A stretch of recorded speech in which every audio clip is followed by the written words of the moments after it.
The Chiefs' playoff picture is starting to come into focus as there are just 6 weeks left in the regular season. What are Kansas City's chances of clinching this weekend? How about securing the AFC West and a possible 1 seed? We're going to break down all those scenarios. Plus, we check in with Reid and his newest left tackle ahead of their Black Friday divisional game. Plus, 2 players might potentially be joining their team again on Friday. We break it all down right now. What is up, Chiefs Kingdom? Happy Wednesday. I'm Hayley Lewis, and this is Chiefs News Daily. Today is the last day we're going to hear from the team ahead of the holiday. The back-to-back champs are getting ready for their post-Thanksgiving showdown against the Las Vegas Raiders. So let us dive into this 10-minute, very news-packed report. But first, I ask that you give us a like and subscribe right here on the KCSN YouTube channel, and let's get into it. It is a Wednesday, but we're kind of doing a little bit of a fast Friday on a little short week with a very small schedule. Head coach Reid and a few players are going to step to the podium today ahead of the Super Bowl champs Black Friday game. So let us kick it off. Some really good news coming from Big Red. Spencer is the only one really to report. Strained his hamstring, did it Monday when training. And so he will be listed as out today. I mean, as long as they're okay, I mean, we'll check on it again today. I've been trying to take it day by day. If they're good after today, then we'll play them. Well, there've been a lot of great games. And I know both teams kind of understand that there's been a rivalry for a lot of years. A lot of great players, both sides, both teams. That's really where I tell you the history started back in the AFL with it. So both teams had good players, and so they battled each other, and violently they battled each other. It was quite again, great competition against each other. Yeah, listen, he looked healthy, moving around, felt good. It's just a matter of him getting back in the swing, and then also compounded with just the offense, making sure he has the terminology down, and he'll go from there. So. I think we all have trust in him from having been around him. So we look forward to welcome him into the mix, and I know guys know him and have made him, I think, feel that way coming back here. So full trust in him, yeah. All right, we also learned that Leo Chanel, for personal reasons, Spencer Schrader with a hamstring injury, and Cam Jones dealing with sickness did not practice today for the Chiefs. Now, here is a look at the Chiefs and the Raiders injury report after Wednesday's practice. Right now for Kansas City, there are 51 spots on the active roster, meaning 2 spots remain open. As you heard from Coach Reid, Isaiah Pacheco and Charles Omenihu will play for the Chiefs on Friday against the Raiders as long as they don't have any setbacks. Now, as for their new left tackle, DJ Humphries, after his first short week of practices, Coach Reid, as you heard him earlier, said he's looking healthy. All right, now let's bring in those other pressers. Let us bring to the podium the newest member of Chiefs Kingdom. Welcome left tackle DJ Humphries, who the team officially announced has signed with the reigning Super Bowl champs just yesterday. Now, according to NFL Network's Ian Rappaport, Humphries' deal is worth $2 million, but it can reach a max value of up to 4.5. It's been, how do you say, like you find out stuff about yourself when you go through stuff like that. Like, I knew I was a tough guy already, but like having to go through those things and getting those, man, you had such a great career, man, what a run. Like, those texts was like really trying for me, and it was like, damn, people just assuming it's over because I'm hurt, you know what I mean? So that was probably the toughest part. Being injured and going through the injury and stuff, that was, I mean, it's football. You know, everybody gets hurt at some point, and you bounce back and you go through it. So that wasn't really ever in my mind, but like just the response and how people kind of perceive what was going on, it kind of caught me off guard. I think that was the toughest part about the whole thing, was kind of like, yo, people expect me to just like tuck it right now. Like, do you not, my personality must have not shown that like this is not who I am, you know what I mean? So I think that was like the toughest part of it, for real. I'm a competitor when it comes to like, oh, I can't do it? Okay, thanks, like I appreciate that. So like that kind of gave me that feeling in throughout the rehab. It's kind of like okay, thanks, I appreciate that. Like, I've never had to prove myself or show anything like that, you know what I mean? So that was a good feeling for me. I think it was probably one of the best things that could ever happen for my career, because I don't know how you gain hunger and like that fire over again when you're like rich and you don't have the like, there's no worries. It's hard to like keep that fire if you're not competing for a championship every day. And aside from the fire that I have to just be the best player, but like that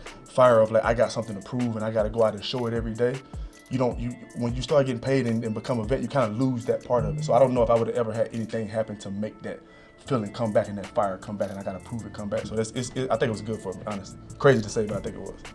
It's been dope. It's been really like kind of surprising how like welcoming and accepting and like everyone is. You know, I play offensive line, so we have a theory that like no one knows who we are. You know what I mean? So it's like when you come in the building, they're like, "Oh, OG, what's good?" Like they talk to me, I'm like, "Oh, what's up? What's up? I'm gonna appreciate you." Like everybody's excited for me to be here, and that's a really good feeling. Like coming from some place, you've been in one place for so long, and then you go to a new place and you're getting welcomed with open arms by all pro players. You know what I mean? It's not like you're getting welcomed with open arms by a bunch of slappies. It's like, yo, we need you. Like, please come and save us. It's like you're getting all pro guys' arms stretched out. Like, oh my God, we're so happy that you're here. And it's like, yo, this is a great feeling. All right, wrapping up the media availability today is linebacker Drue Tranquil. I thought Spags said it great when we had our kind of debrief from last week's game. It's like the feeling we felt of being upset is because I think we've set a high standard over the past year and a half.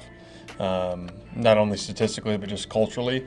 And so we hold ourselves to that standard, and we feel like we haven't played our best ball these last few games. So we're trying to steadily improve. We want to be playing our best football in January and February. And so we know each week is another step in that direction, and we hope to get back on the right track this week. I think it's just execution of our calls. I mean, there's a lot of nuances in regards to our pressures and a lot that can happen post-snap in our coverages. And so being on the same page, we have some younger guys that have rotated in, guys that haven't necessarily played a lot of snaps together, and so getting everybody on the same page. Getting Charles back this week, excited to have him back.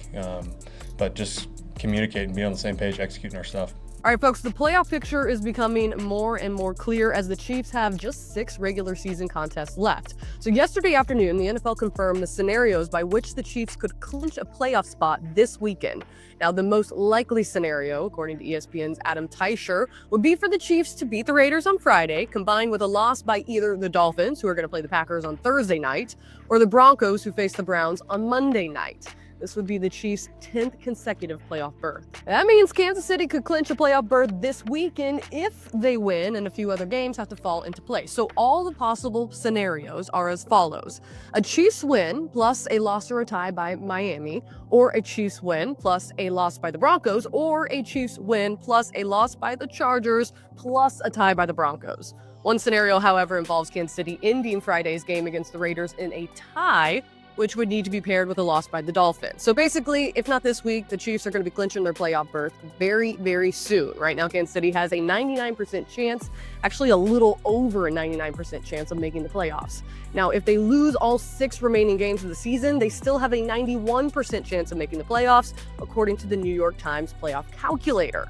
So what about Kansas City's odds to lock up the AFC West? Right now, the Kansas City Chiefs have a 92% chance of taking away the AFC West. Bleacher Report says, quote, despite having the best record in the AFC, the Chiefs are still at least 1 week away from being able to clinch the AFC West because of the surprising performances from the Los Angeles Chargers and the Denver Broncos this season. Now, the Chiefs need to take care of the Raiders on Friday, but they also need to put away the Chargers on December 8th.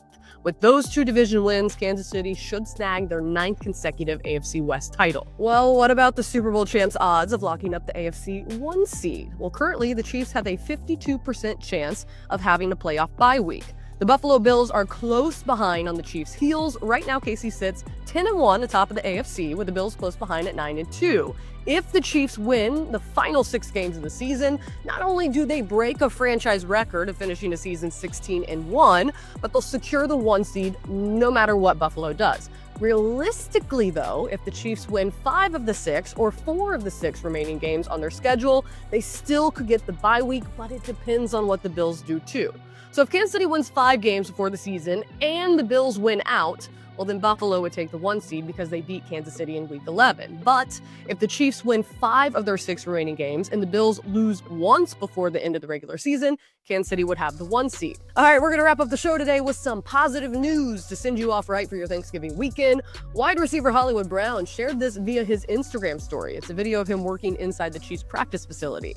Brown shared a little clock emoji on the video, assuming the veteran is maybe signaling working toward a timely return. Now, Coach Reid has shared that Hollywood's recovery has been going very well. The last reports on a timeline hinted at the wideout's return during the playoffs. Alrighty, folks, that does it for another episode of Chiefs News Daily. As always, we'll be back again, but not tomorrow. Tomorrow's Thanksgiving, so enjoy your holiday. We also won't be here on Friday because it's game day, so enjoy Thanksgiving, eat a lot, enjoy your Chiefs game, and then we'll see you back here on Monday to wrap everything up. Have a good one.